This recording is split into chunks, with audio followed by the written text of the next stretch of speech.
Meatball making.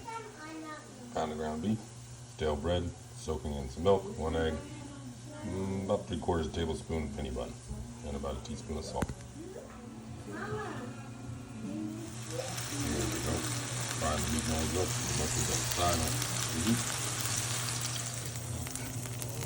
Alright, brown the meatballs and pull them out.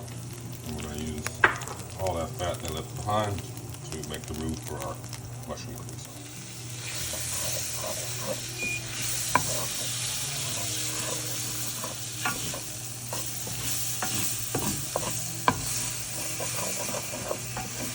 Alright, added a couple cups of half and half. Put the meatballs back in. Now they're going to simmer until they cook through and the sauce thickens. There you go, it's thickened up nice. And we have roasted broccoli and butter noodles to serve it over. Alright, the mushroom sauce and the meatballs go over the butter noodles, a little roast broccoli, simple salad. What do you think?